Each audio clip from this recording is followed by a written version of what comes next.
Here to discuss 5 types of marriages and their odds of hanging together are relationship experts Kerner and Heide. Great to have both of you with us. Good morning, guys. So let's begin with relationship type number 1. Cat and dog, fights constantly, makes up just as passionately, turbulent relationship. Ian, survivability.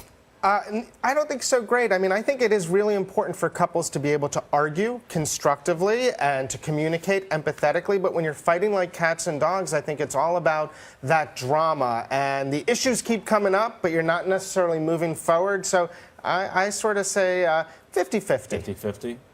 Heidi? Well. I think, first of all, I think there's an aspect of every marriage in every one of these types. I mean, if you're static in any one of these, just walk out the door right now. Just say bye, see you Monday.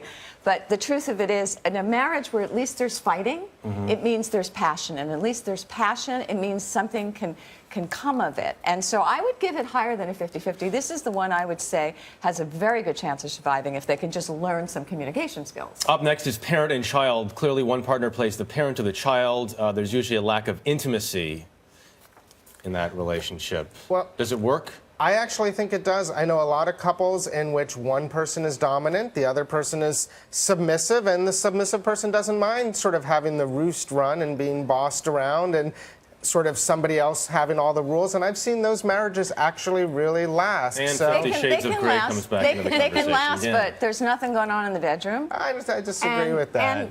And here's the problem with that. If you're in a marriage for the right reason, which to me is to grow and learn and to use your partner as an ability to learn how to love even more, learn how to love yourself even more, if you're stuck in this role of parent and child, you'll never grow. You'll never grow. So it's a decision, it's a contract to really stay stuck. I know a lot of guys who love their wives and they pick out his tie in the morning and let's move on. out the door. What about the idol-fan relationship, Heidi? One partner idolizes the other, hero worship. That's a tough one. I mean, part of every relationship has to be where you go, oh, I love my husband, he's this way, or I love my wife.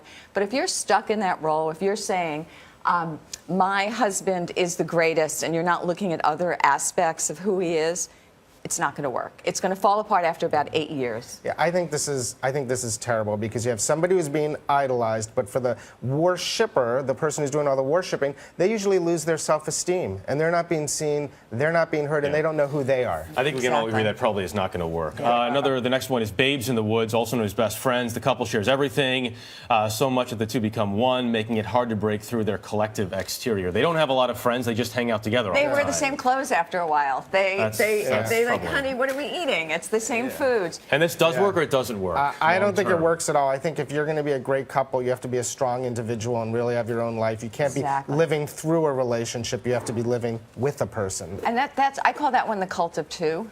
It's like you agree on everything, so you never really get to experience a full life. Lastly, we have the grown-ups, people acting like adults. Heidi? Acting like Shocking, adults, right? acting like adults. Again, no sex going on in those marriages. Those are the ones where you've just become the best friend. You know, how are you doing? How are you doing?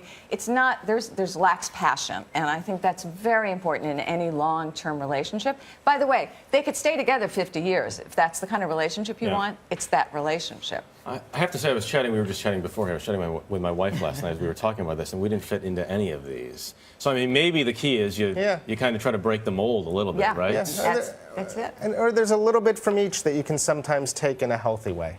And the good news is you don't fit into any of these, because if you did, it would mean you'd be static. You know, the big thing is people think you outgrow marriages. You don't outgrow a marriage. You outgrow the roles you've taken on when you first got married. And in a healthy individual and a healthy relationship, those roles evolve. And that's what we're looking at This here. one is idol fan, by the way. I'm such a huge fan of Jarvis. We're just trying to figure I thought I was the fan. Not at all. Kerner, Heide. Thank you. Thank you, guys. Thanks, guys.